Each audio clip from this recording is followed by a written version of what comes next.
জাতীয় চক্ষু বিজ্ঞান ইনস্টিটিউটে চিকিৎসা নেওয়া আরও এক জুলাই যোদ্ধা আত্মহরণের চেষ্টা করেছেন। সোমবার রাতে তাকে সোহরাওয়ার্দী হাসপাতালে ভর্তি করা হয়। অভিযোগ, হাসপাতাল, জুলাই আন্দোলনের নেতারা, সরকার কেউই নিতে চায় না তাদের দায়িত্ব। আর পঙ্গুতে ভর্তি যোদ্ধাদের অভিযোগ আরও বেদনাদায়ক, চিকিৎসার পাশাপাশি ঠিকমতো খাবারই পান না তারা। বিস্তারিত জানাচ্ছেন মাসুদ সুমন।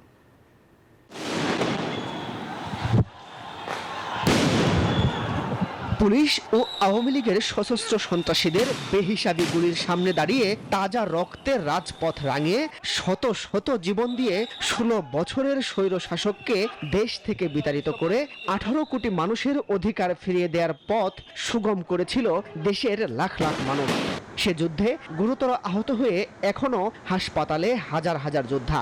10 মাস পরে কেমন আছেন তারা? রবিবার রাতে জাতীয় চক্ষু বিজ্ঞান ইনস্টিটিউটে ভর্তি থাকা 4 জন বিষ পানে আত্মহত্যার চেষ্টা করেন। বেদনার সে দাগ মলিন হবার আগেই সোমবার রাতে আরও একজন একই পথ বেছে নেয়। বিপ্লবের 10 মাস পরে এসে জাতির এই বীর সন্তানদের জীবনের দাম এত কমে যাওয়ার কারণ কি? আমলিক নিষিদ্ধের সময় বল গেট দিল শাহবাগে, তখন তাদের 2টা দাবি দেওয়া ছিল, আমলিক নিষিদ্ধ, জুলাইয়ের ঘোষণাপত্র।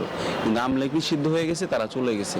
জুলাইয়ের ঘোষণাপত্র কিন্তু কোটার ভিতরে টানায় থুয়ে দিচ্ছে। কার ফ্যামিলির সমস্যা, কার অর্থনৈতিক প্রবলেম, কার চিকিৎসা নিয়ে টেনশন, কার যে কি অবস্থায় আছে, এটা আমরা একসাথে আসি, হাসাহাসি করতেছি, কথা বলতেছি, বুঝতে পারছি না। হাসপাতালটির পাশেই পঙ্গুর চিত্র আরো ভয়াবহ। এখানে ভর্তি প্রায় 200 যোদ্ধার পাহাড় সমান অভিযোগ।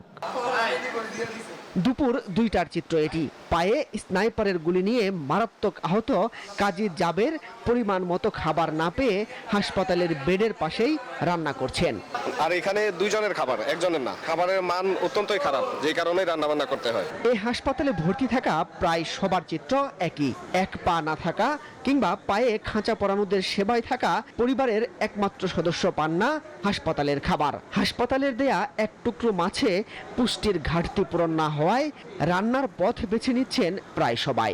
যে একজনের ভাত দেয়, ভাত হয় না, একজনের ভাত হয় না, নষ্ট খাবার দেয়। আমার ছাত্র ভাইয়েরা আসে না, সমরকারীরা এরা আসে না, তা আমরা লাভ কি ভিডিও করে ভাই? আমার তো এমনিতেই মরা। তারা তো আগে যোগাযোগ করছে কিন্তু বাট এখন রাজনীতির দল খোলার পর থেকে আমি এখনো তাদের যোগাযোগ কোনো পাইনি।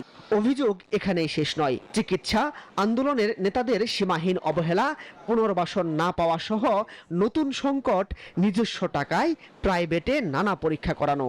হসপিটাল থেকে আমাকে এখন বলতেছে যে তোমার অপারেশন 2-3 দিন পরে তুমি এই টেস্টগুলো বাইরে থেকে করে নিয়ে এসো। আমার কাছে টাকা পয়সা অত নাই, আমি বিগত 9 মাস ধরে এখানেই ভর্তি।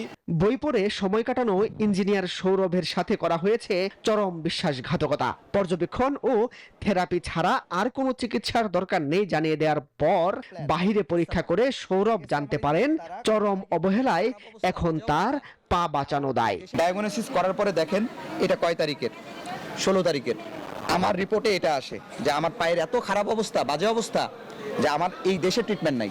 আহতরা বলছেন তাদের প্রতি এমন আচরণ বিপ্লবী রক্তের সাথে চরম অবহেলা। রক্তক্ষয়ী সংগ্রামে ফ্যাসিস্ট সরকারের বিদায়ের 10 মাস পরে হাসপাতালের দেয়ালে এ লেখা বড়ই বেমানান।